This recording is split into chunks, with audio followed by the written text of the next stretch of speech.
Hi, I hope everyone's having a good day. I'm just going to talk about our chapter 1 and chapter 2 notes. So to start off, what do I think about the role of communication and public speaking in our lives?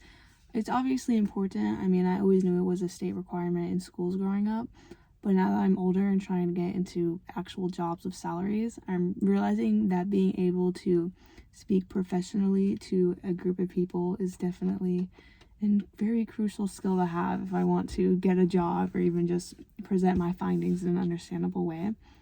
My PRPSA score was 128. This wasn't too high above the average, so I wasn't surprised by it because I know that I do get nervous before I have big speeches. I usually can't sleep the night before I have a speech, so seeing that I was slightly higher wasn't surprising at all. For the next questions, what comments do I find myself making as I was reading about communication competence?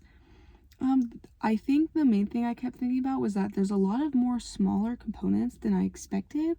Me personally, I talk a lot with my hands and I do a lot of facial expressions, but this isn't something I really have to think about. It just comes naturally to me.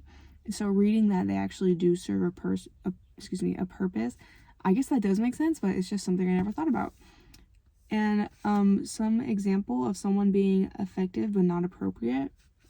This would definitely be when I was in elementary school and my grandmother was in the hospital. She ended up being fine, but I don't know exactly how old I was. I was just a young kid. And the nurse or doctor basically told me, like, your grandmother just had a stroke and she's not doing well, so you really need to be there for her. And me as a kid, I thought my grandma was going to die after hearing that. Like, I started crying. It was a very traumatic looking back on it. So while she was effective in telling me the medical news of my grandmother, I don't think it was a very appropriate way to talk to a young kid, but to each their own, I guess.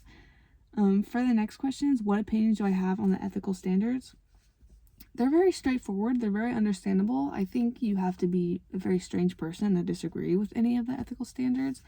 I will say that I was kind of surprised that choice was in the ethical standards because to me, speech and debate go hand in hand. So I feel like most speeches are trying to convince the audience of something. So having choice still be in there was surprising, but I do agree with it. For the next part of the question, why do I think speakers violate these standards? I think this is obviously because they're trying to convince their audience of something. This probably happens in politics a lot, I feel like. Politicians want to get elected into whatever role, and so they're going to be like, hey, you want freedom, then you need to vote for me. And they're going to end up maybe spreading some lies or just violating the ethical standards to get whatever they want. And for the last part of the question, how does it feel as an audience member to know a speaker has violated an ethical standard? While this obviously does make me trust the speaker less, I would more say it kind of just makes me feel like the speaker isn't really educated, or that at least their topic isn't as trustworthy either. Because I feel like if you have to move on to manipulation tactics or just saying untrue things, then that's an obvious sign that you don't really have as much information as you need to be speaking on whatever subject you are. So that's all I have to say. Thanks for listening, and I hope you have a good day.